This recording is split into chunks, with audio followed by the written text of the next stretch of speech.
A gente vai entender um pouco de como nós podemos cumprir essa palavra de Mateus no capítulo 28. Toda a autoridade no céu e na terra me foi dada. Portanto, vão, façam discípulos de todas as nações, batizando-os em nome do Pai, do Filho e do Espírito Santo. Ensinem esses novos discípulos a obedecerem a todas as ordens que eu lhes dei. E lembrem-se disso, estou sempre com vocês, até o fim dos tempos. Então Jesus foi muito enfático, e ele declarou isso quando ele ascendeu aos céus. Foi ele quem declarou, olha só, discípulos, foi-me dada toda a autoridade no céu e na terra. Então, quando você olha para a situação do mundo hoje, cerca de 8 bilhões de pessoas. A gente, quando acorda, a gente fica pensando, Deus, como nós vamos alcançar e cumprir a grande comissão?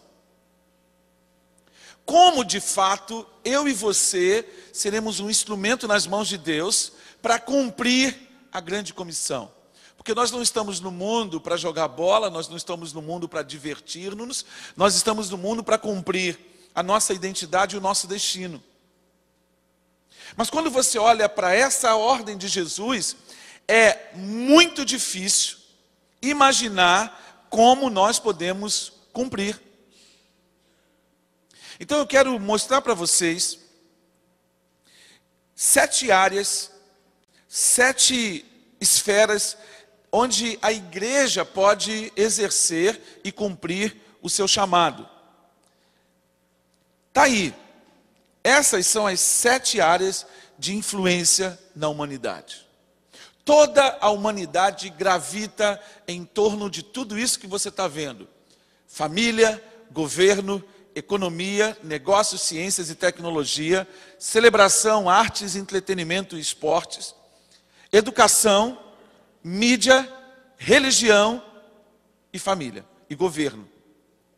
Então, quando você olha para essas esferas, você percebe que o meio pelo qual nós vamos discipular todas as nações é se nós entendermos que, como igreja, nós somos chamados a ministrar em todas essas áreas. Então, quando você canta, esse é o hino dessa geração, usa-nos, Deus, aqui estamos, queremos mais de Ti, Senhor. Para que você quer mais de Ti? Então, necessariamente, todos precisam ser pastores, todos precisam ser mestres, todos precisam ser evangelistas, todos precisam ser profetas, todos precisam ser apóstolos. Então, quando você entende o comissionamento de Deus, quando você compreende a dimensão, você vai entender que Deus, quando Ele enviou Jesus Cristo, quando Jesus Cristo morre, ao terceiro dia é ressuscitado, e Ele ascende aos céus e senta à direita de Deus Pai, Deus colocou todas as coisas, repita comigo, todas as coisas, repita comigo, todas as coisas, fale com convicção, todas as coisas estão debaixo do senhorio de Cristo. Você entende isso? Você entende que não há nada no mundo que possa fugir ao governo de Cristo? E que Deus deu todas as coisas, colocou todas as coisas em Cristo, porque Ele é o cabeça. E a igreja, o seu corpo. Então, peraí. Se a igreja é o corpo de Cristo, então você vai entender que há uma centralidade no corpo. Cristo é o cabeça. Preste atenção, Cristo não é o cabeça sobre você, Cristo é o cabeça sobre a igreja.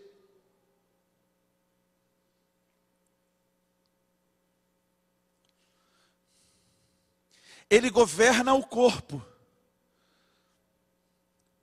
que é ajustado e em sintonia e equilíbrio, manifesta a sua influência.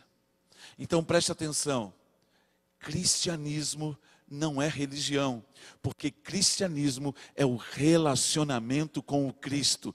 Cristo é a ponte pela qual nós nos relacionamos com Deus. Então é um relacionamento. O cristianismo é algo vivo, dinâmico, no qual nós nos movemos, respiramos, vivemos, e todo o nosso ser, toda a nossa vida, tudo aquilo que somos, tudo aquilo que temos, como respiramos, está influenciado por essa realidade. A realidade, ela é presente, ela é possível, ela é a única possibilidade de vida com satisfação. Se você entende isso, você vai ver a consequência disso está aqui. A igreja influenciando todas as 7 esferas da vida na terra. Por quê? Então, peraí.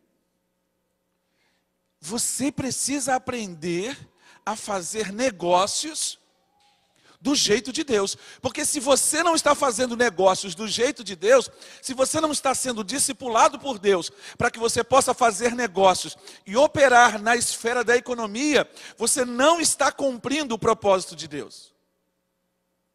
Então, todas as áreas de influência, todas essas 7 esferas vão ser influenciadas. Por quê? Porque você vai ser a exata expressão daquilo que Cristo é. Então a gente olha para essa quantidade enorme de pessoas, 8 bilhões de pessoas.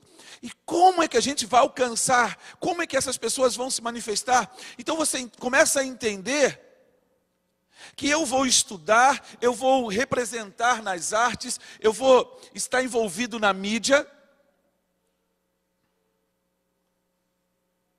E aí eu começo então a perceber essa realidade. Quando eu estava nesta reunião aqui do Couch Wall, eu ouvi um testemunho do pastor Mark Anderson. Ele é o líder de Couch Wall. E ele disse que ele desafiou uma grande empresa de mídia dos Estados Unidos a construírem estúdios em 25 cidades estratégicas.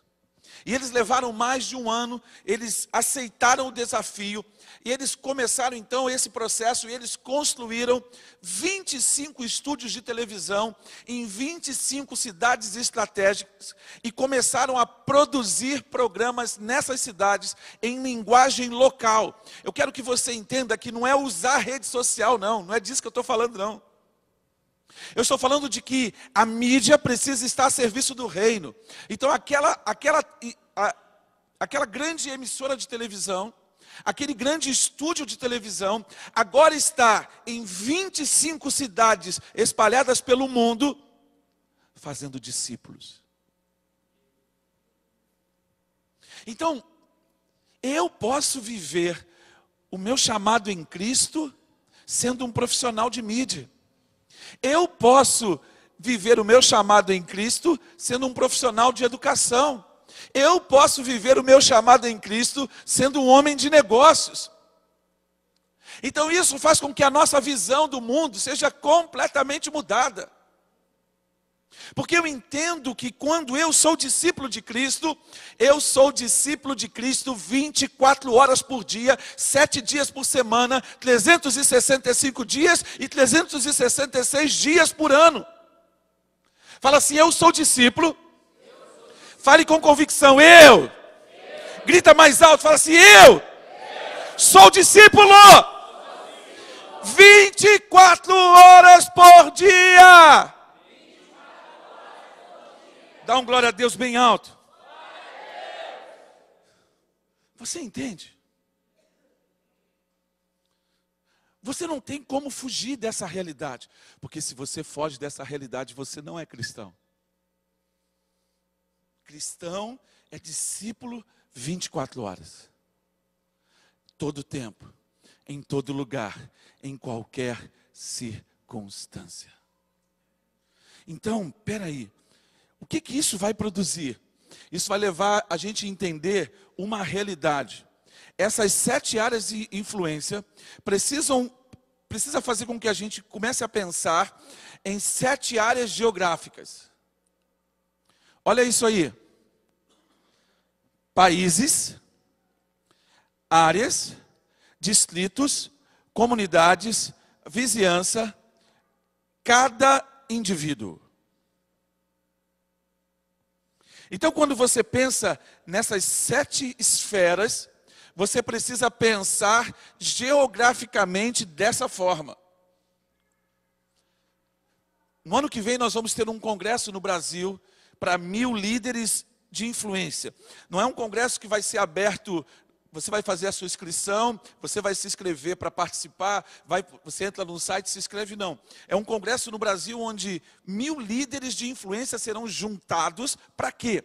Para poder pensar como cumprir essa grande comissão. E é interessante que o Caldwell, ele fez algo muito interessante nos Estados Unidos. Ele já mapeou todas as cidades e eles estão começando eles têm na palma da mão, num aplicativo, as ruas, as casas e as pessoas que moram nas casas.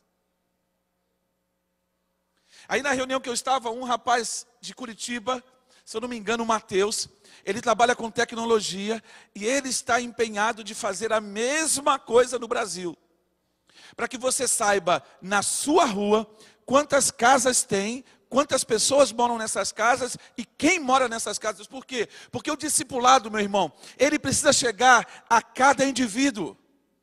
A verdade do evangelho precisa tocar cada pessoa. Você acha que isso é possível? Você acredita mesmo que isso é possível? Você acredita, Gilcimar? Você tem essa convicção dentro de você? Porque quando a gente está assentado a um banco de uma igreja, numa comunidade de fé, muitas vezes a gente não tem essa visão. A gente vem ao culto para cumprir um rito, a gente vem ao culto para cumprir uma agenda, e a gente volta para a nossa vida como se nada tivesse acontecido. E a gente volta para as mesmas coisas, fazendo as coisas do mesmo jeito, continuando a viver do mesmo jeito que a gente sempre viveu. Porque nós não conseguimos pensar o mundo, pensar a vida de forma global. Mas eu vou mostrar para você por que isso acontece. Por que nós não conseguimos, pensar a vida dessa forma. E porque nós não conseguimos pensar a vida dessa forma, a gente anda em círculo exatamente como o povo de Deus caminhou no deserto por 40 anos. A gente caminha sem um propósito, a gente anda sem um destino, a gente não consegue perceber. Quem anda e não sabe para onde vai, nunca vai saber quando chegou. Se você não tem claro na sua mente, Maria do Parto, quem você é e para onde você está indo, Jonathan, talvez você chegue e você nunca saiba que chegou. Porque você não persegue uma visão. Você não anda segundo um chamado. Você é discípulo de Zeca Pagodinho. Deixa a vida me levar, vida leva eu. Você vai vivendo. A modinha agora é as eleições. Acabou as eleições, aí vai vir um comercial. Já é Natal naquela loja. E aí você vai viver, e depois vai vir o quê? O carnaval. Aí depois vem o Dia das Mães. E aí a vida assim vai. Entra ano e sai ano.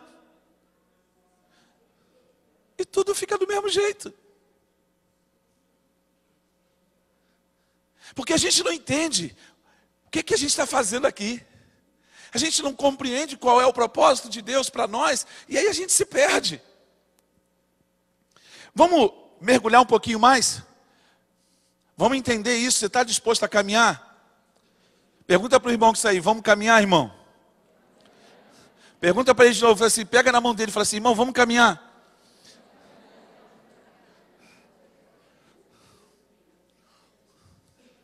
Olha só. Jeremias no capítulo 3, versículo 15, na versão amplificada diz: então no tempo final eu te darei pastores espirituais, depois do meu próprio coração, que te alimentará com conhecimento e verdadeira compreensão. Outra tradução diz: e vos darei pastores segundo o meu coração, que vos apacentarão com ciência e com inteligência. No Velho Testamento, Deus levantou profetas, Deus levantou líderes, Deus levantou juízes, depois Deus levantou reis, e Deus estava tentando mostrar ao povo a sua soberania. Deus estava preocupado em guiar o povo de Israel para que eles entrassem numa terra boa, numa terra que mana leite e mel, numa terra que é a terra da promessa, era a terra que Deus havia prometido dar aos seus antepassados. Deus os levou para essa terra para que eles pudessem viver um relacionamento com Deus de tal forma, uma intimidade com Deus de tal forma que todas as pessoas iriam olhar para aquele povo, iriam desejar ter o relacionamento que eles tinham. Porque eles iriam entender que tudo que eles viviam era consequência do relacionamento daquele povo com Deus. Só que o projeto furou. Não deu certo. E aí Deus tomou uma decisão. A decisão foi de que Ele mesmo enviaria o seu próprio filho. Ele enviaria o seu próprio filho para que o seu filho morresse e na sua morte e ressurreição pudesse trazer o homem de volta para si. Então no Velho Testamento Deus se revelou de uma forma, na Antiga Aliança Deus se revelou de uma forma. Então Deus estabelece uma nova aliança. Deus deixou promessas. Eis que estou fazendo novas todas as coisas. Deus deixou direcionamentos. O Velho Testamento, a Antiga Aliança, a Antiga Dispensação, ela aponta o tempo todo para Jesus. Olha, venham a mim. Isaías capítulo 55, ele fala para que a gente compre sem dinheiro e sem preço. Vinho e leite. E nós iríamos herdar a herança que foi prometida a Davi. Então Deus foi fazendo promessas. E aí quando você faz uma transposição da antiga aliança para a nova dispensação, você vai ver Jesus já em terra, batizado, caminhando. E quando ele caminha, ele diz para os discípulos, ele diz para os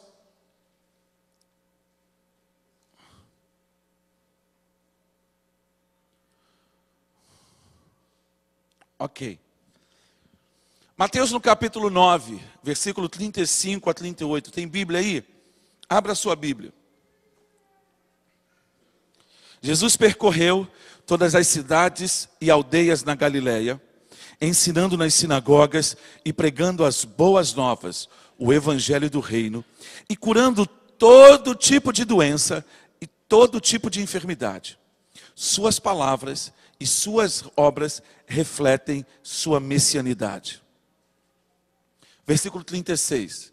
Quando ele viu a multidão, ele foi movido por compaixão e piedade para eles, porque eles estavam desanimados e angustiados como ovelhas sem pastor. Como é que Jesus olhou para a multidão? Ele viu as multidões desanimadas e angustiadas como ovelhas sem pastor. Versículo 37. Disse então aos seus discípulos: a colheita é abundante, mas os trabalhadores são poucos. Portanto, orai ao Senhor da seara, para que mande trabalhadores para a sua seara. Veja se Jesus orou, disse para os seus discípulos: a seara é grande, a colheita é abundante, mas os pastores são poucos. Portanto, orem para o Senhor da seara, para que mande pastores para a sua seara. Foi isso que Jesus falou? A seara é grande, a colheita, a área de colheita é muito grande. Mas aqueles que estão comprometidos com o trabalho são poucos. Então orem para o Senhor da seara. Orem para o dono do campo, para que ele envie trabalhadores para trabalhar na sua grande colheita. Você parou para pensar que não somos nós quem convencemos? Mas a palavra de Deus diz em João no capítulo 16, que quando o Espírito viesse, ele convenceria o mundo do pecado, da justiça e do juízo. É o Espírito Santo quem vai à frente de nós e fala e ministra e prepara os corações para que nós possamos ministrar a eles. Então a palavra dele diz que nós temos que trabalhar, nós temos que orar. Essa foto que você está vendo aí, é uma foto de Sebastião Salgado, que ele tirou na Serra Pelada.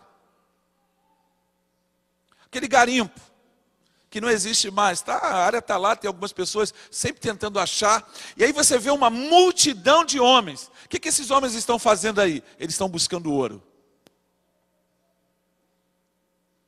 Eles estão buscando o sonho de enriquecer. Eles estão trabalhando arduamente. Jesus, quando ele andou na Galileia, quando ele ensinou nas sinagogas, quando ele ensinou em todo lugar, ele olhou para as multidões, ele viu o desespero e a angústia. Se Jesus pudesse ter estado em Serra Pelada, ele iria olhar para essas multidões que trabalhavam dia a dia, 8, 10, 12, 18 horas por dia. Ele ia dizer a mesma coisa. Eles estão aflitos, eles estão desamparados, eles estão desesperados, como ovelhas que não têm pastor. É aí, queridos, que nós começamos a entender o que Jesus fez. Porque quando você olha para essas 7 áreas, 7 esferas de influência, quando você olha para essa geografia do mundo, países, nações, comunidades, quando você olha para uma rua, quando você olha para uma casa, quando você olha para um indivíduo, você percebe o quanto essas pessoas estão desanimadas. O quanto essas pessoas estão aflitas. O quanto, queridos, o homem desse tempo está lutando da mesma forma como lutavam os nossos antepassados, buscando sentido e buscando significado na vida. Você entende que muitas vezes você vai acordar numa segunda-feira, e você vai acordar numa segunda-feira com o mesmo vazio de todas as segundas-feiras. Você não sabe para onde a sua vida está caminhando.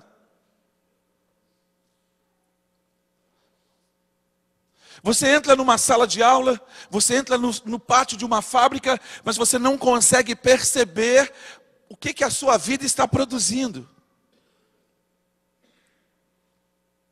Muitos estão assimilando a visão da sua empresa, vestem a camisa da sua empresa, vestem a camisa de um movimento político, mas não entendem a agenda do reino e não são tomados pela cosmovisão do Deus eterno.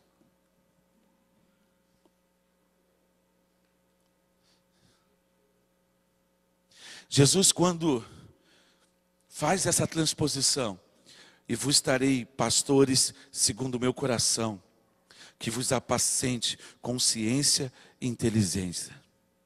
Aí Jesus vem e diz assim para as suas ovelhas, em João no capítulo 10, eu sou o bom pastor.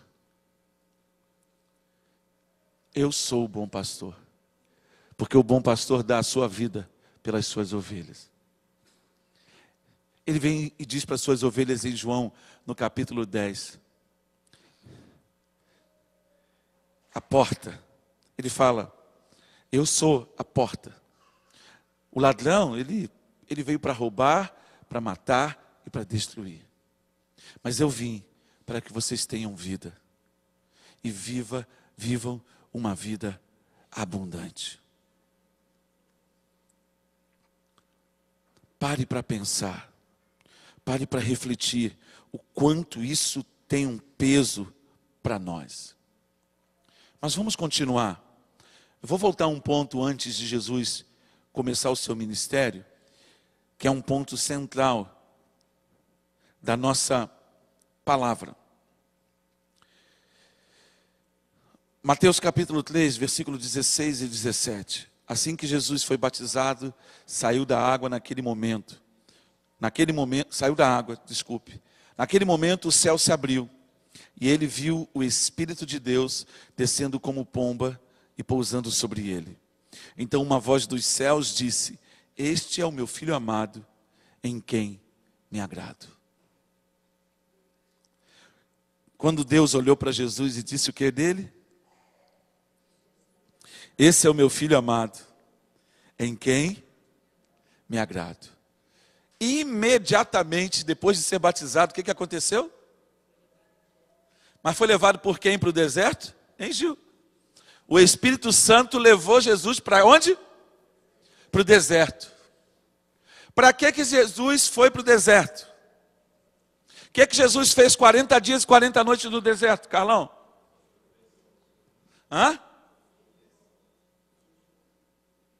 Ele jejuou e orou, mas o que Jesus foi fazer? Deus foi fazer com ele? Não, a aprovação foi no final. A tentação foi no final dos 40 dias. O que Jesus fez o que Deus fez em Jesus durante aqueles 40 dias?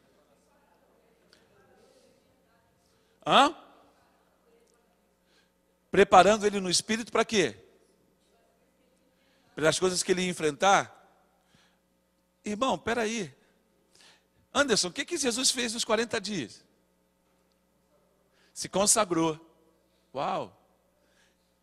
Você entende o que Jesus fez durante os 40 dias, Delber? Hein, Miriam? Sabe o que Jesus fez? Sabe o que Deus fez em Jesus? Deus firmou em Jesus o caráter dele. Deus estabeleceu nele a visão. Olha só, você é o meu filho amado.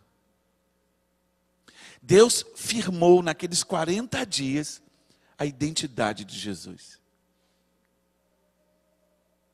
Por quê? A Michele ministrou ontem no culto dos jovens. Quando Jesus saiu do deserto, o que Satanás fez primeiro com ele? Hein, Michele? Se tu és o filho de Deus, olha só, o diabo olhou para uma necessidade de Jesus. 40 dias sem comer e sem beber. O que Jesus sentiu? Porque o texto diz, Jesus teve fome. Olha só, Satanás olhou para uma necessidade de Jesus, olhou para algo que ele precisava, algo que era fundamental para ele, e disse, se tu és o Filho de Deus, transforma essas pedras em pães. 40 dias no deserto, 40 dias estabelecendo a vida dele em Deus, consagrando, sendo preparado. Você acha que Jesus no final daquele tempo ia ter crise de identidade? Aí ele vira para o diabo e diz, nem só de pão viverá o homem, mas de toda palavra que procede da boca do Pai. Ele não precisava provar para o diabo que ele era filho de Deus, porque ele sabia quem era. É aí que Deus começa a ministrar no nosso coração, que quem sabe quem é em Cristo não corre e anda. Por quê? Porque sabe que a sua identidade em Cristo não pode ser tomada. Mas será que todos os cristãos têm a sua identidade de Cristo definida dentro de si?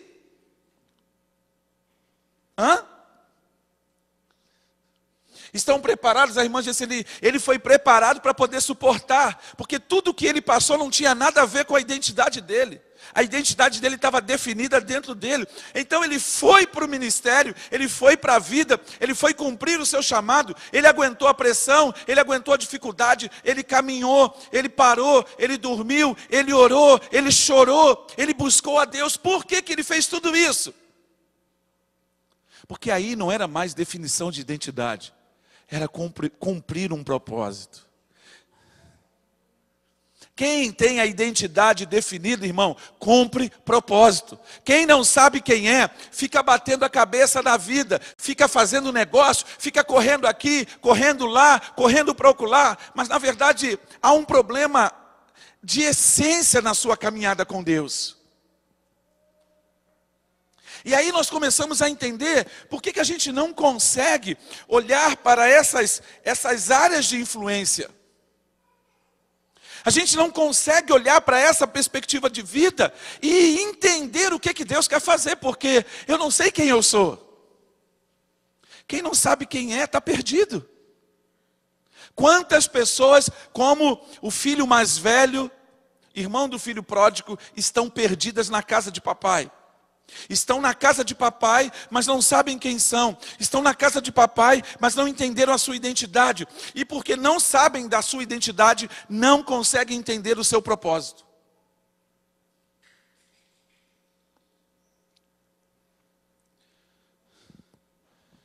Anderson, me diga, daqui a 5 anos, você vai ser mais filho de Deus do que você é hoje? E você, Pedro? Eu fiz essa pergunta para você essa semana. Daqui a 5 anos você vai ser mais filho de Deus do que você é hoje? Hein, Marcelo? Não. Não tem como mudar a sua condição de filho. Por isso que aquele pai do filho pródigo, que é o protótipo de Jesus, quando olha para o filho mais velho, ele fica em crise com ele, porque ele olha para aquele filho mais velho e diz: filho, eu não estou te entendendo, você está reclamando porque eu matei um novilho para o seu irmão, tudo que eu tenho é teu. Você nunca me pediu nada.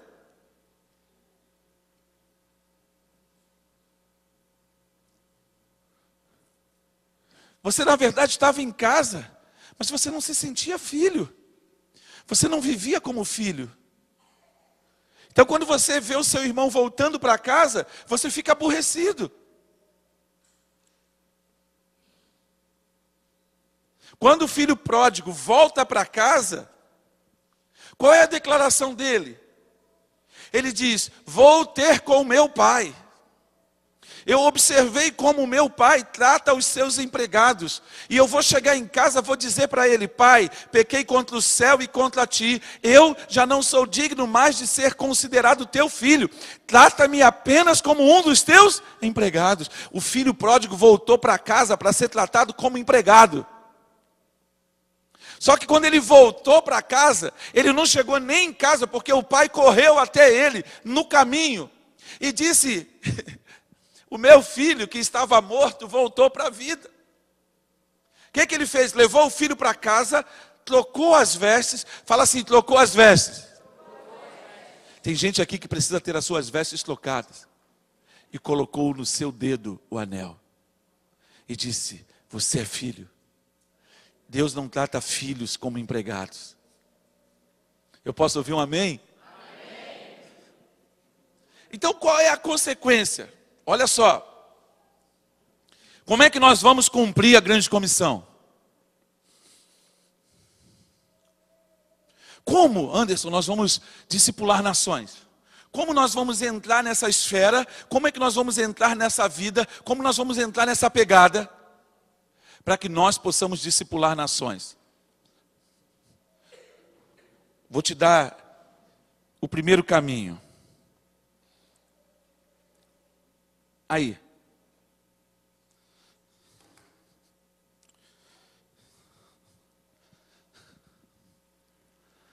Algum tempo eu achei a foto, baixei a foto desse negão. Eu falei assim: eu vou usar a foto desse negão um dia. Negão bonito. Falei: é hoje.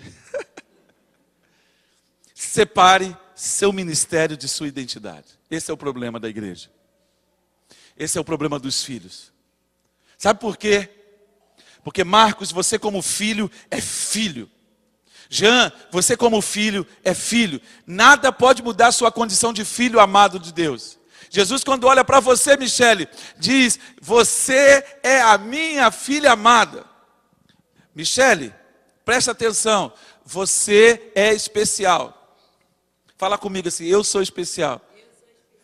Fala comigo de novo: eu sou especial. Fala assim: eu sou amada de Deus. Eu sou filha amada de Deus. Fala assim: eu tenho um pai. Eu sou filha. Eu fui gerada.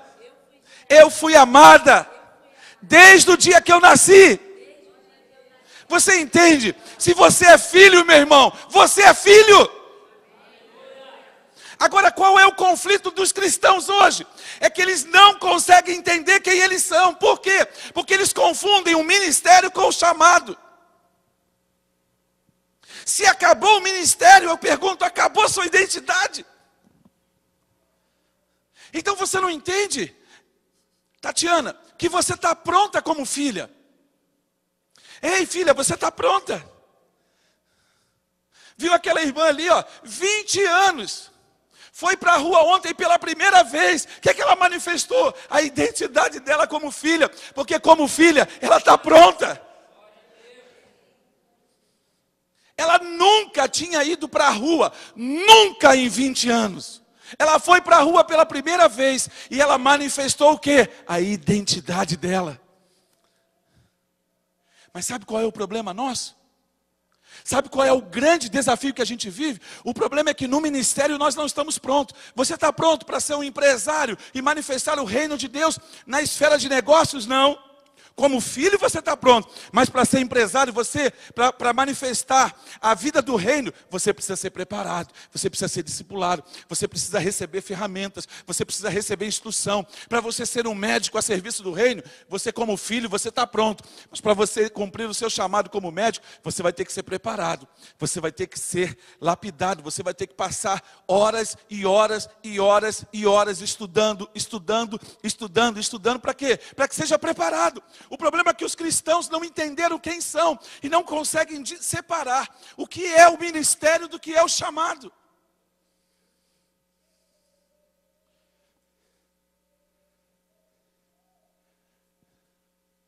Se o Delber que está sentado ali naquela mesa não souber separar, oi Delber, fala assim, oi. Presente. Se o Delber que está sentado naquela mesa de som não souber separar a identidade do chamado dele, eu não posso falar nada com ele. Puxa, eu estava aqui trabalhando, eu sou voluntário, eu chego aqui e o apóstolo vem assim e fala assim, ei, abaixa o som aí um pouquinho. Pronto. Agora ele quer mandar na minha mesa.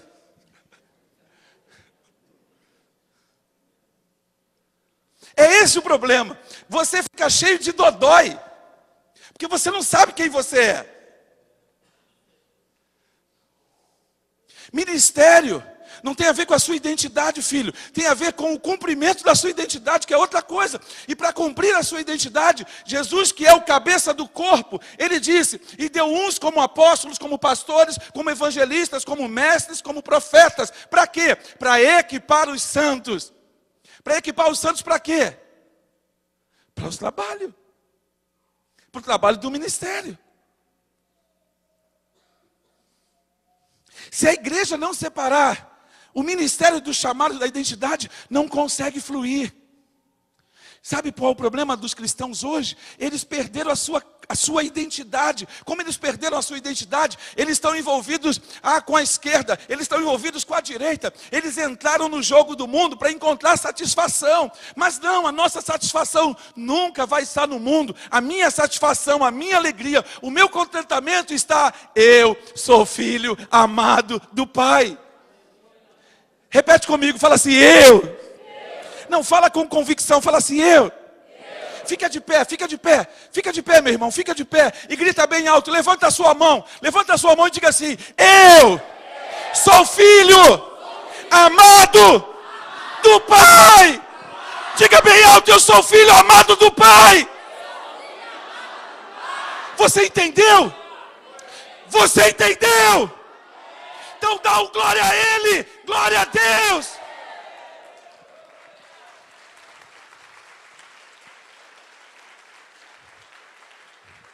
Senta. Irmão, isso muda tudo. Muda tudo o que você vai fazer a partir de hoje, se você não tinha essa consciência.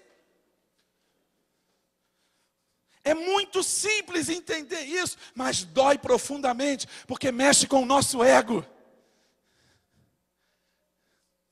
Pega Pedro e Paulo.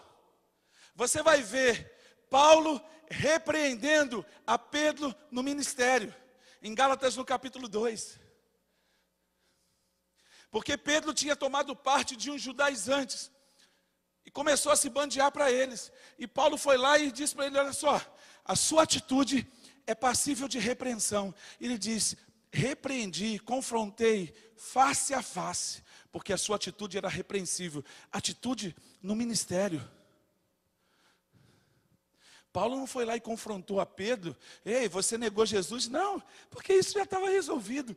Isso fala da identidade. Pedro, quando foi restituído da capa, Quando Pedro foi restituído do ministério, ele foi restituído da identidade dele. Mas o que ele fez lá, ele não devia ter feito. Então ele foi confrontado no seu ministério, não na sua identidade. Você não vai encontrar na Bíblia alguém que esteja em Cristo seja confrontado com a sua identidade. Por isso que nós temos que ter frutos. Agora, ministério é outra coisa. Eu estou aqui para preparar você. Eu estou aqui para discipular você. Cara, cada um de nós precisa entender esse chamado em Deus para que nós sejamos discipuladores. Na esfera, no nível de influência que nós estamos. Então, se você separa o seu ministério de sua identidade, meu irmão, você resolveu o seu problema de significação. Ah, eu vou cantar. Olha, traz a família toda. O que a gente faz quando as nossas crianças vão cantar?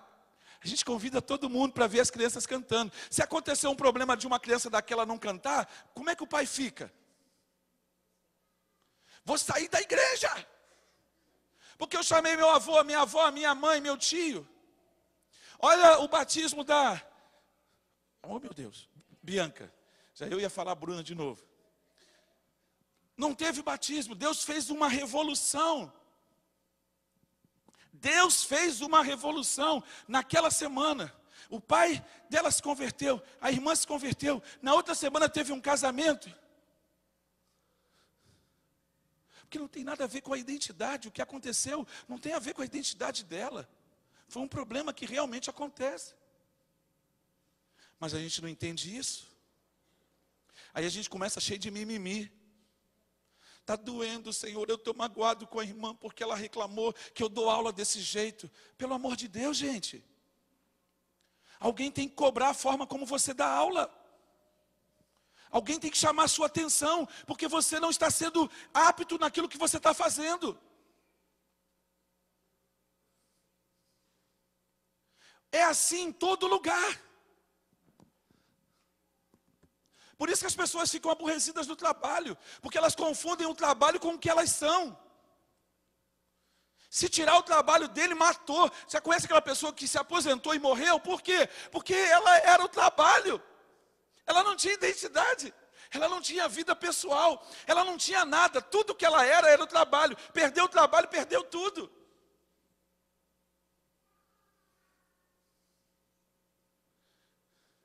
Deus quer que os discípulos sejam curados, sejam sarados, para que eles possam cumprir o ministério. Preste atenção. Porque quando você foi salvo, não foi levado imediatamente para o céu? Ué, o ladrão na cruz, ele está no céu ou não está? Sim ou não? Ué, você está pronto para ir para o céu, filho? Está em Cristo. Aí, veja bem, você pegou, vamos pegar aí o cara aí. Não vou falar o nome de um cara, senão vai me dar problema. Pega um cara que você acha que ele não presta, que ele não é convertido, é assassino, abusador de criança. O que muito cristão fala? Tem que morrer para o pecado. Porque Deus ama o pecador. Fala assim, o meu Deus ama pecadores e eu também. Ele não ama a prática. Aí ele é baleado. Chega lá, o Delber vai pegar a veia dele. Aí o Delber olha para ele e fala assim, o Espírito Santo fala assim, fala para ele que eu amo. Aí o Delber fala assim, você sabia que Jesus ama você? Você sabia que Ele nunca se agradou do estilo de vida que você viveu, mas Ele anseia por ter um relacionamento com você? Aí o Delber está ali ministrando medicamento e vai falando com ele, vai ministrando no coração dele. Aí o Delber faz aquela pergunta, você gostaria de fazer uma oração de confissão? Você gostaria de fazer uma oração afirmando que você entrega a sua vida para Jesus? Aí ele para alguns segundos, olha para ele e diz assim, eu quero. Aí ele faz a oração de confissão, entrega a vida para Jesus. Quando termina e diz amém, o marcador faz assim, pi, o coração para de bater, eles tentam fazê-lo voltar à vida, mas ele não volta. Quando você chegar no céu, se houver reconhecimento, ele vai estar lá junto com você? Sim ou não? Mas e as pessoas todas que ele matou?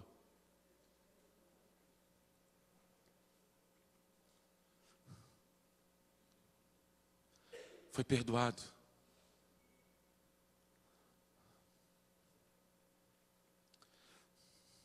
Mas ele cumpriu o ministério?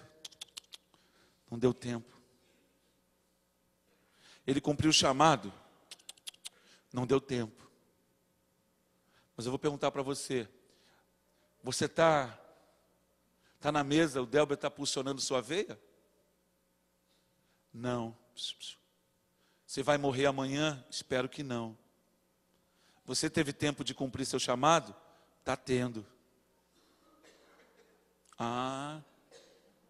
Então você vai ter que prestar conta diante do Senhor? Vai. Ele também. Então, por que Jesus não levou você direto para o céu? Podia ser fácil, entrega a vida para Jesus, pum, morre, vai para o céu. Mas não é assim.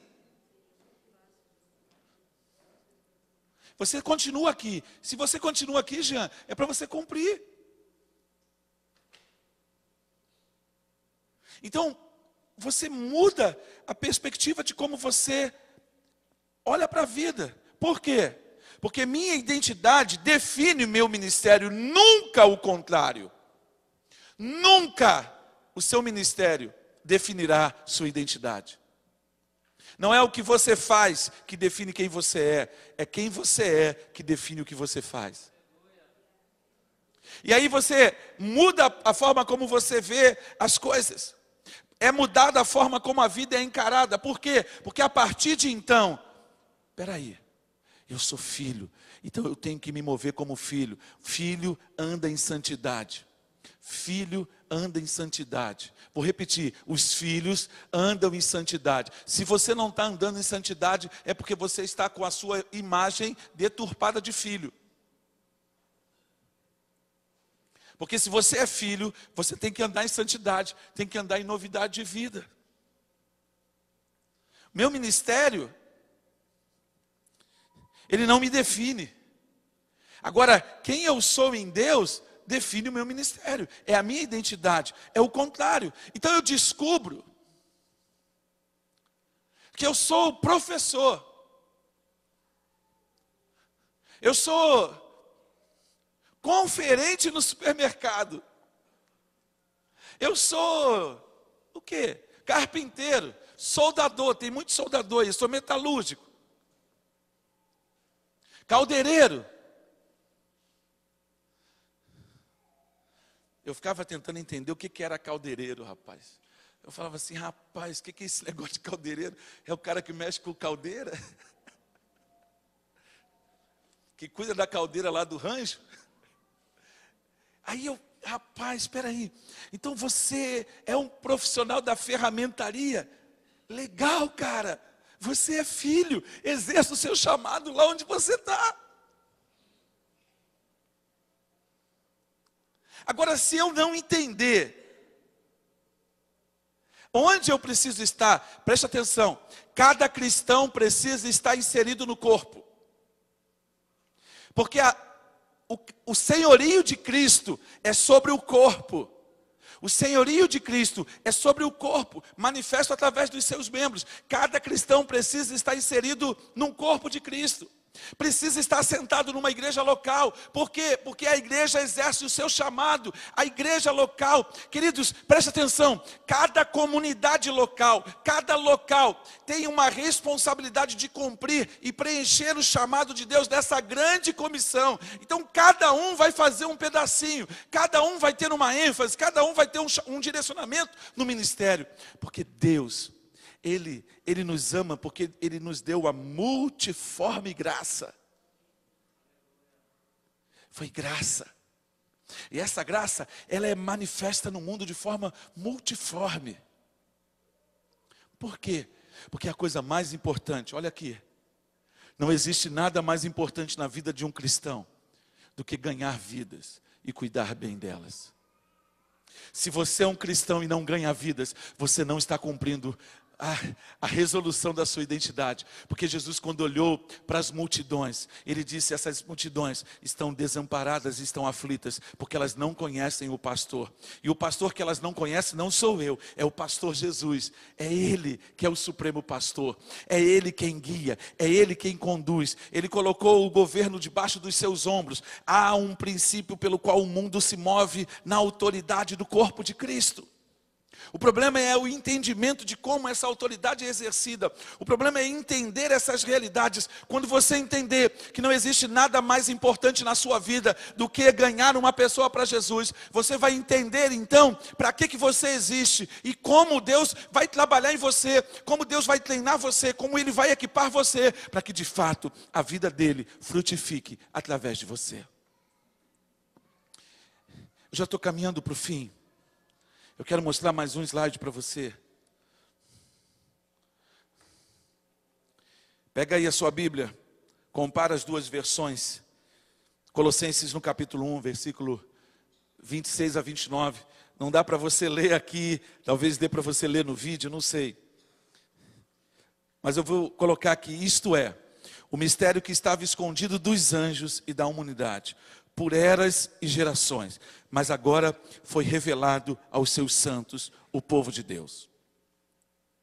Deus, em seu plano eterno, escolheu para tornar-lhes conhecido quão grande para os gentios são as riquezas da glória desse mistério, que é Cristo em e entre vocês, a esperança e garantia da realização da glória.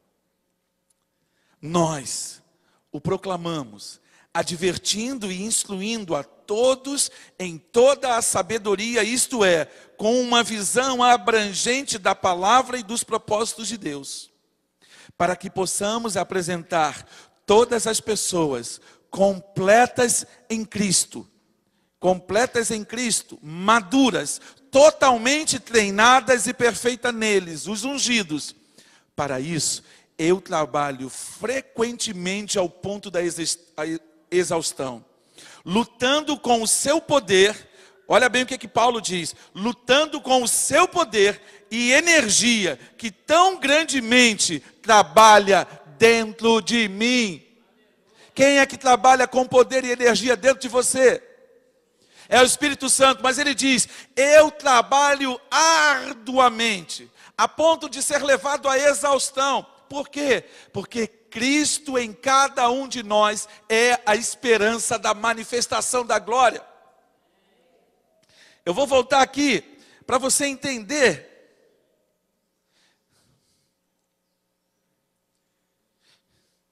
Deixa aí o texto, irmã. Olha aqui. Olha só. Cristo em cada indivíduo. Paulo diz aqui em Colossenses no capítulo 1, Cristo em vós é a esperança da glória. Então Cristo tem que ser colocado dentro de cada um indivíduo. Como é que Deus vai ser colocado em cada um indivíduo, Patrícia? Como é que cada pessoa vai receber essa unção? A menos que ela seja ganha para o Senhor Jesus Cristo, a menos que ela seja evangelizada, a menos que ela seja discipulada.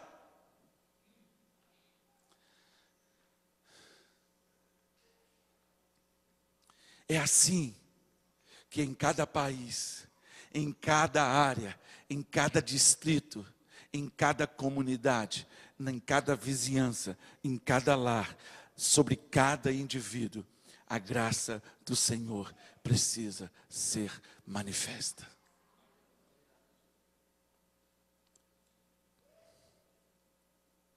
O desafio, meu irmão, vai levar a gente a ponto da exaustão. Aí você vê os cristãos: não, eu tenho vida eclesiástica, a minha vida eclesiástica, eu tenho a minha própria agenda, eu tenho o meu chamado, eu cumpro as minhas coisas. Meu irmão, olha só, tudo está envolvido numa coisa só. Está tudo conectado. Se você não está debaixo, se você não está alinhado com a sua igreja local, Se você não está alinhado com o ministério, se você não está envolvido nessa obra, você não está entendendo e você está atrasando a grande comissão. Porque tudo em você, tudo em nós, deveria apontar para isso. Todo o nosso ser, tudo aquilo que a gente é, deveria fluir como um rio. Ah, rapaz, hoje Deus ministrou o meu coração. Eu sou um filho amado do meu Pai. Então toda necessidade de satisfação, toda a minha necessidade de aceitação, tudo isso está resolvido. Porque eu sei quem eu sou. Então, como eu sei quem eu sou, agora eu estou pronto para cumprir o meu ministério. Aí você entende como cantar a música do Fernandinho não é fácil, mas quando você tem a visão correta, você canta, porque você já está se movendo na dimensão de mudar o mundo.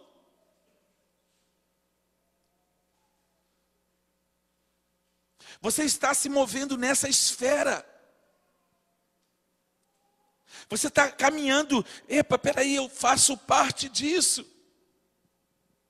Deus deu uma visão ao Loren Cunningham, para que ele pudesse treinar jovens. E esses jovens são levados para um período de 6 meses. Alguns deles voltam como missionários para servir a agência missionária, servir a causa do mestre. Outros vão para o mundo. Ora, mas eles entenderam que eles são jovens com uma missão. Então é por isso que você vai ter jovens que foram tomados por essa visão em todos os lugares do mundo. Por quê? Porque um dia eles foram contaminados com essa visão. Agora eles se movem exatamente, queridos, eles se movem completamente nessa dimensão das 7 esferas. Por quê? Porque a visão tomou conta deles. Ora, eles agora estão no governo, agora eles estão na economia, eles estão na celebração, eles estão na educação, eles estão na mídia, eles agem sobre a religião, eles agem sobre a família, eles agem sobre o governo, sabe por quê? Porque agora eles sabem que eles são jovens com uma missão. Eles são jovens que têm um chamado. Eles são jovens que têm a identidade dele definida. Então eles vão para o mundo de negócios, para fazer negócios segundo a visão do reino. Eles vão para a educação, para educar segundo a visão do reino. Aí você entende por que Deus está sacudindo o Brasil. Por que Deus está sacudindo a nossa comunidade de fé. Por que uma mulher com 20 anos de convertida vai para a rua pela primeira vez e Deus olha para uma pessoa e diz assim, é ela, fala com ela do meu amor. O que isso muda? Isso muda tudo, queridos. Porque você ouve falar dos milagres, você ouve falar da vida, mas você nunca testemunhou, você nunca viu, a sua vida nunca tocou outra vida, a ponto de você vê-la remida aos pés de Jesus. Então isso vai mudar tudo, porque vai ser ativado na sua vida uma visão, uma percepção, um jeito de viver que vai mudar o seu estilo de vida. Aí você entende, Eduardo, porque a gente não pode perder tempo. Compreende? Há uma urgência.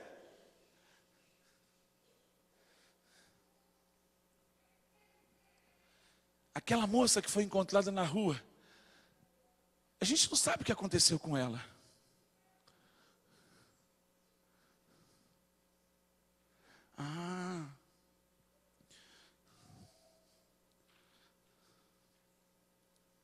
Por isso que na semana passada, Deus me levou lá naquele sítio. Porque a gente vai encontrar pessoas na rua que precisam sair da rua. E como é que a gente vai tirar essas pessoas? Vai falar para elas da boa notícia do Evangelho? Vai falar do amor? Vai virar as costas, entrar na nossa carruagem e vamos embora?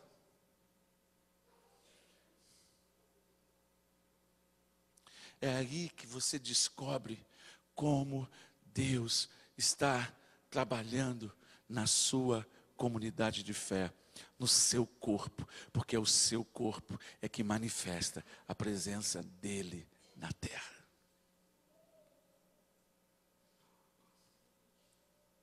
Você está entendendo, Daniel? Você está compreendendo por que Deus está chamando a gente? Por que Ele está ativando nos jovens essa garra? Ei, eu sei quem eu sou. Eu sei quem eu sou. Então agora eu posso cumprir o meu chamado, porque eu sei o que Deus fez por mim. Eu sei de onde Deus me tirou. Eu sei onde eu estava. Mas agora eu sou livre. Nada mais me prende, nada mais me aprisiona. Então quando eu estou ali, ministrando naquela sala, no coração daquelas crianças, eu estou ali completamente imbuído, eu estou ali completamente persuadido, e eu estou disposto a ser treinado. Quando eu estou ali servindo no ministério de adoração, eu estou ali completamente disposto. Quando eu me disponho a abrir a minha casa, meu irmão, abra a sua casa. Meu irmão, cada cristão precisa estar inserido numa célula. Abra a sua casa, separe tempo, porque nós precisamos discipular pessoas num relacionamento um a um. Cada pessoa no mundo precisa ser discipulada. Cada pessoa no mundo precisa ser treinada. Cada pessoa no mundo precisa saber que ela é amada, que a vida dela tem sentido, que a vida dela tem um propósito. É para isso que nós estamos aqui. E aí o que você vai fazer? Como é que a gente vai sair daqui? Como é que a gente vai terminar? Qual é o passo que eu tenho que dar? Nós precisamos chorar.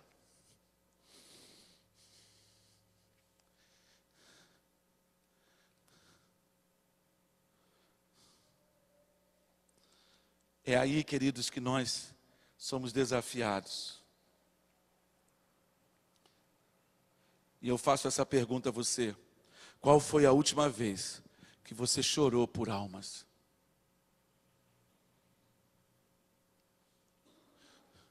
Nós estamos tão acostumados a ver pessoas morrendo, a ver a violência, que nós simplesmente, a gente se distancia disso. Tem um relato de uma mulher que foi assassinada nos Estados Unidos. Ela morreu com 37 facadas. Todos os vizinhos ouviram os seus gritos, mas ninguém respondeu. Porque a gente se fechou. A gente se lacrou nos nossos sentimentos. E a gente vive como se essas realidades não existissem. Então Deus vem e diz assim: filhos, olha,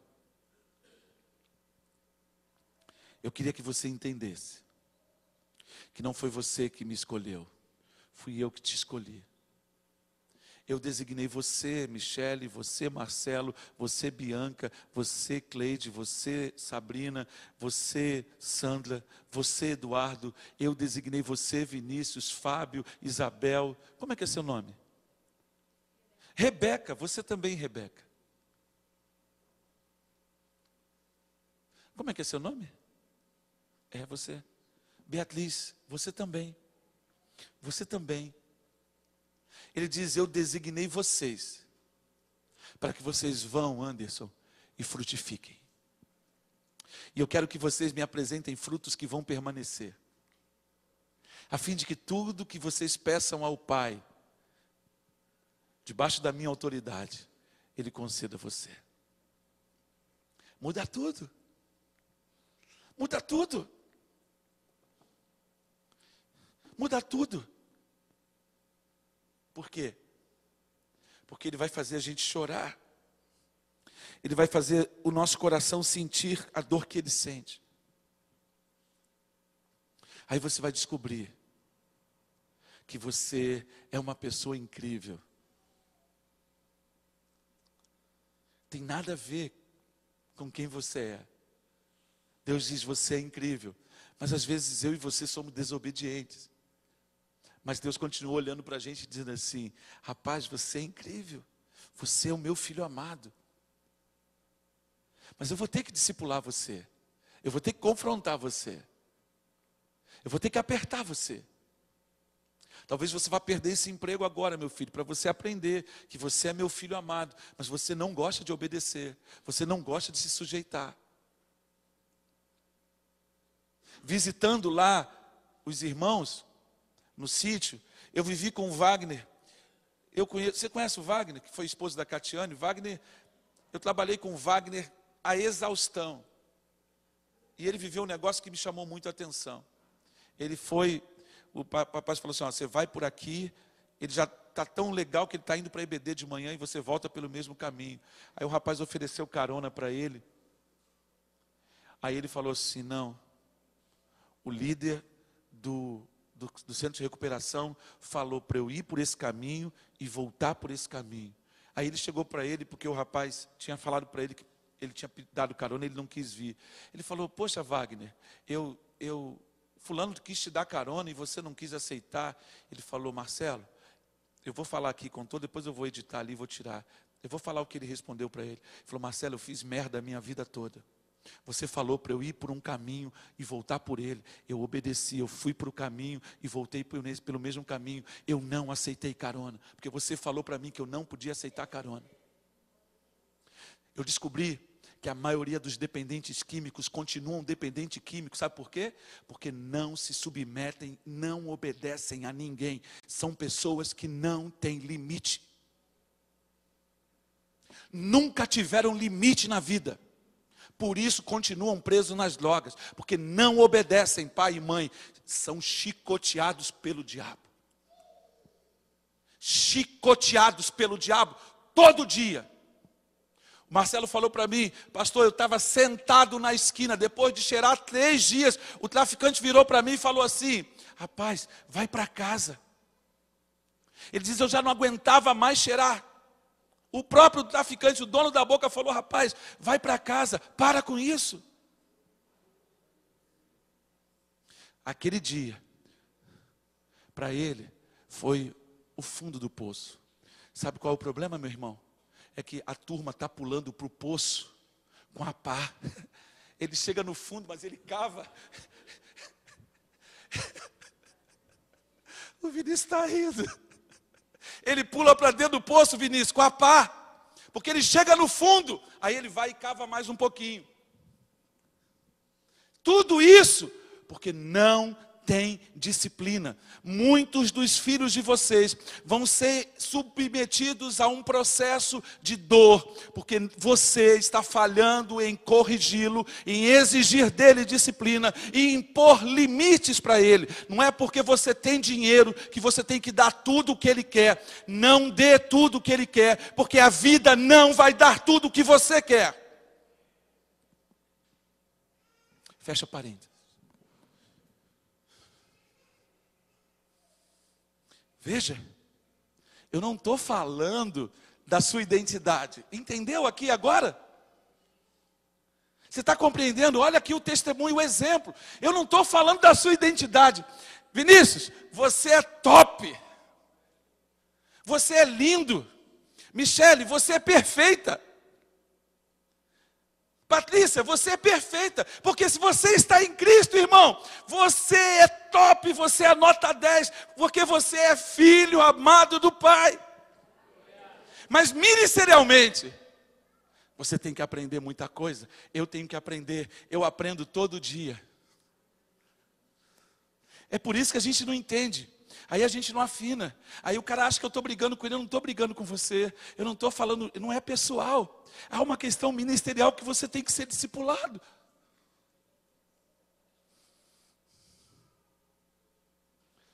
Aí a igreja fica...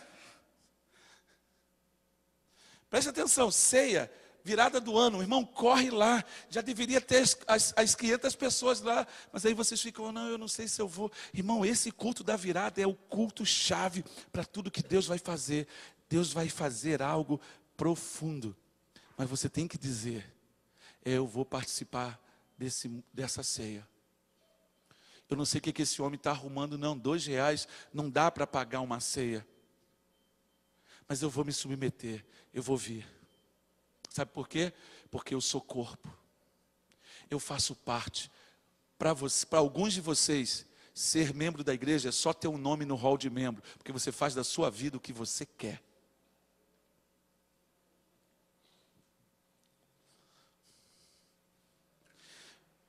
Mas nós precisamos chorar. Nós vamos terminar esse culto. Nós vamos terminar essa manhã.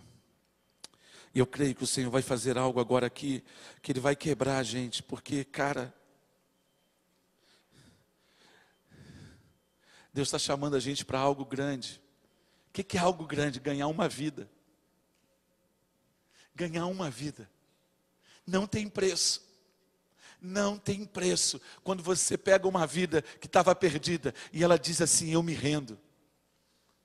Aparecida tem preço? Uma vida? Quando você está na rua e você encontra alguém e ele diz assim: eu quero Jesus. A palavra de Deus diz que os anjos fazem festa. Não tem preço, só que a gente banalizou. A gente não entendeu, cara, que Deus quer levar cada um de vocês a um máximo nível de produção de frutos. Deus quer fazer com vocês. Rapaz, essa irmã, ela tem habilidades. Deus vai treiná-la. Deus vai usar a vida dela. Por quê? Porque ela vai tocar a vida de multidões. É isso que você precisa entender. Deus está preparando você agora para isso. Você tem que entrar na bigorna do Espírito. Você tem que entrar na aula. Você tem que estudar. Você tem que ser discipulado. Você tem que orar.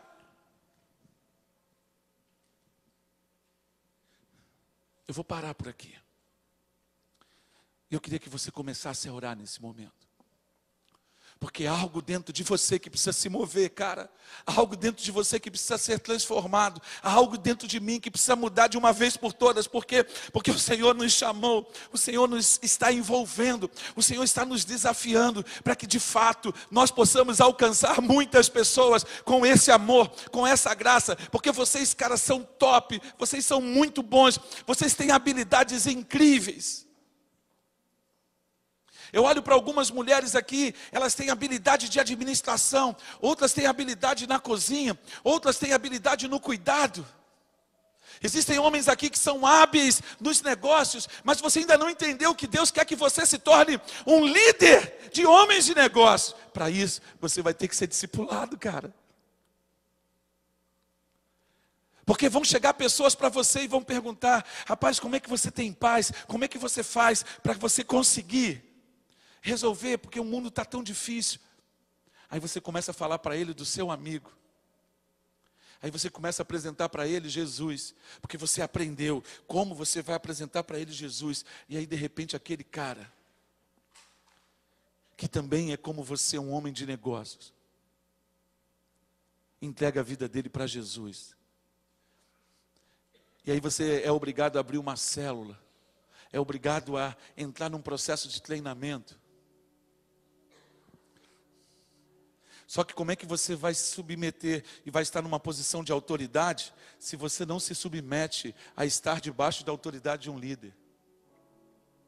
Nunca você vai exercer autoridade, porque ninguém exerce autoridade sem estar debaixo de autoridade. Não há no reino de Deus ninguém que exerça autoridade sem estar debaixo de autoridade. Jesus estava debaixo da autoridade de Deus, tanto que ele submeteu-se humilhação até a morte, e diante da morte, diante da encarnação, ele ainda foi para a cruz. Não há ninguém que possa exercer ministério se não estiver debaixo de uma autoridade. Todos nós precisamos estar debaixo de uma autoridade. Aí Deus começa a tratar, Deus começa a fluir.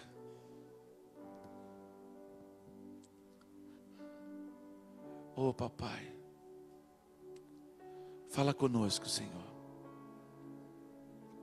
Porque nessa manhã, Deus, o Teu Espírito tem liberdade como nunca para ministrar, para gerar cura, Deus.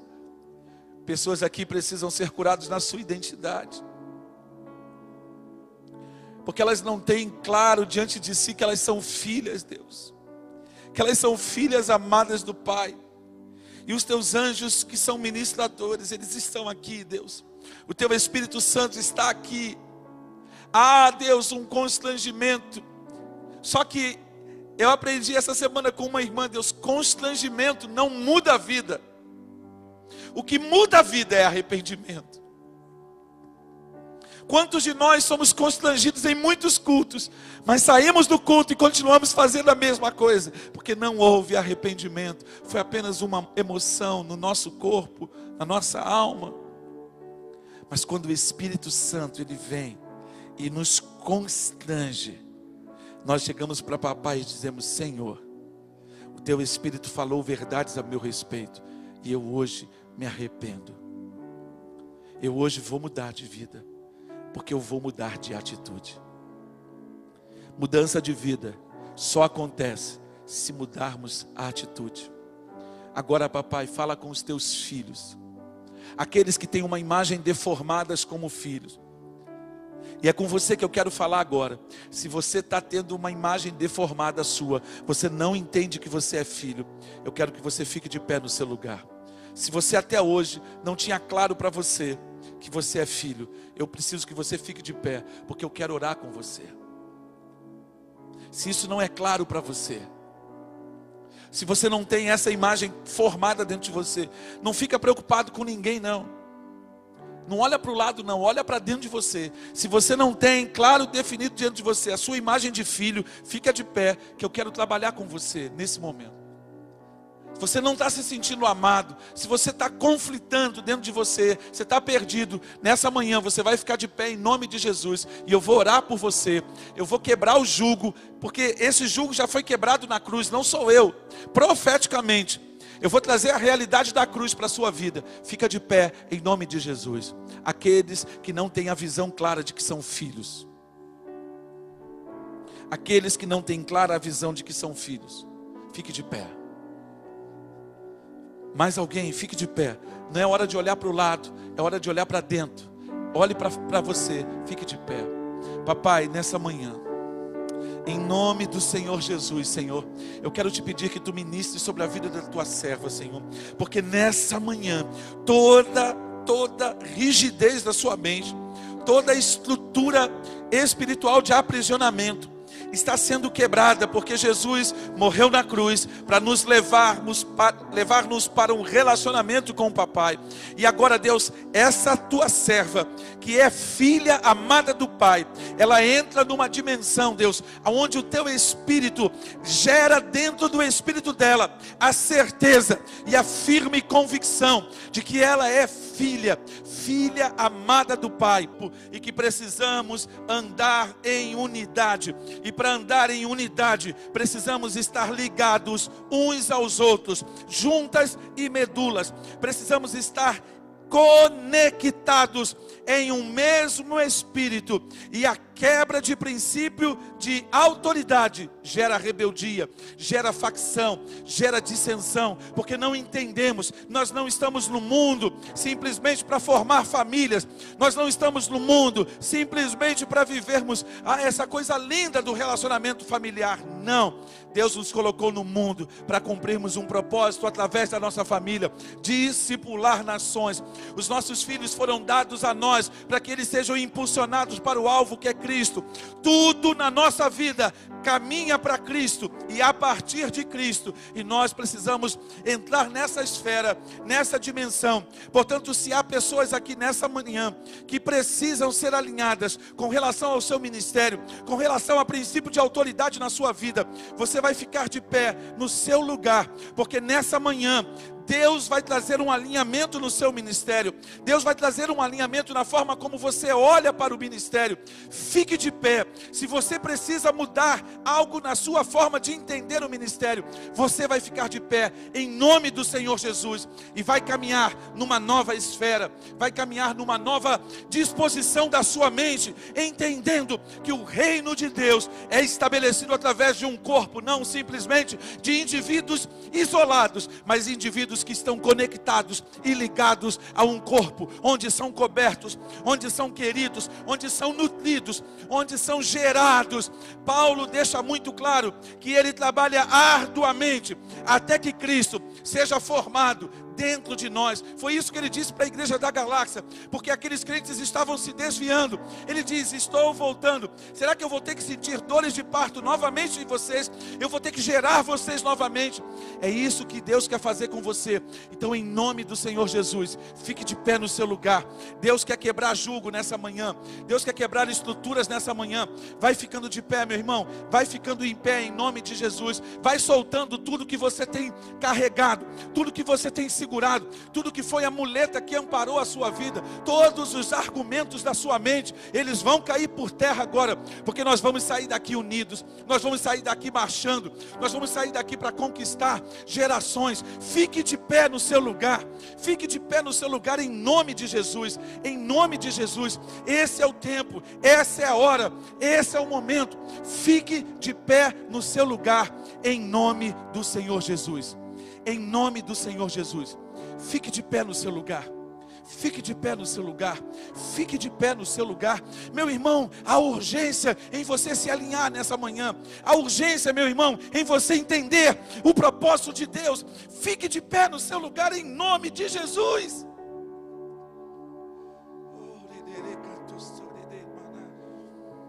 Oh Deus, esse é um tempo de cura, Deus. É um tempo de alinhamento, é um tempo de sermos conformados a uma nova disposição da mente. Papai, muitos dos teus filhos, Deus, muitos dos teus filhos estão de pé nessa manhã, Senhor. Oh papai, tu és um Deus tremendo, porque de fato, Deus, essa manhã tu estás mudando a forma como nós vemos o mundo. Tu estás mudando a forma como nós vemos a vida. Tu estás mudando a nossa orientação para a vida. Pai, nessa manhã, Senhor, os teus servos estão sendo quebrados, Deus, porque eu e eles estamos nos arrependendo de toda a nossa rebeldia, de todo o nosso engano, de toda a nossa falta de sujeição ao teu Espírito, porque o teu propósito é que cada indivíduo carregue Jesus como manifestação da tua glória e espalhe o único modo da tua glória ser manifesta no mundo. É se cada pessoa for um depositário da tua glória. Cristo em vós é a esperança da glória. E nessa manhã, Deus, tu estás trazendo essa realidade viva no coração dos meus irmãos, porque eles estão sendo invadidos, Deus. Pai, os átomos do seu corpo, as moléculas do seu corpo estão sendo alinhadas dentro de uma realidade da sua mente. Cristo em mim é a esperança da glória, e eu pertenço ao corpo de Cristo. Eu não sou a igreja de Jesus isoladamente, mas eu sou membro desse corpo, e eu quero, apoiado e amparado por todas as juntas e medulas, eu quero estar conectado ao corpo de Cristo, porque o corpo de Cristo está conectado na videira verdadeira. E o meu pai é o viticultor. É dele que vem aquilo que alimenta o corpo. É dele que vem aquilo que alimenta a minha vida. Não existe plano B para a manifestação da igreja. A igreja é a resposta de Deus para o mundo, não a religião. É o relacionamento com Cristo. E eu agora entendo essa verdade, e como prova do meu entendimento, eu estou de pé. E a minha atitude a partir de hoje é uma atitude completamente diferente, porque eu vou marchar e eu vou caminhar debaixo de um princípio de obediência, porque eu quero ver o reino de Deus implantado na vida do Brasil, na vida do Rio de Janeiro, na vida desta cidade e no mundo. O Senhor me chamou para discipular nações, e eu me posiciono agora, e eu vou morrer, eu vou viver por essa visão. Eu serei perseguidor da visão de que somos corpo de Cristo na terra, e eu vou me mover dentro desse propósito, em nome de Jesus. Fala assim: em nome de Jesus. Fale de novo: em nome de Jesus. Eu me comprometo com a verdade de que eu sou parte do corpo, e o corpo de Cristo é a manifestação do poder de Deus na terra. E onde eu estiver, eu vou fluir desse poder, porque a minha identidade em Cristo está definida, e agora eu me alinho ministerialmente, para que o meu ministério esteja alinhado com a minha identidade como filho amado do meu Pai. Eu vou obedecer a Deus, aos meus líderes e ao corpo de Cristo, porque eu sou servo, e eu vou me mover a partir dessa realidade, para a glória do Senhor. Amém. Aqueles que concordam, digam amém.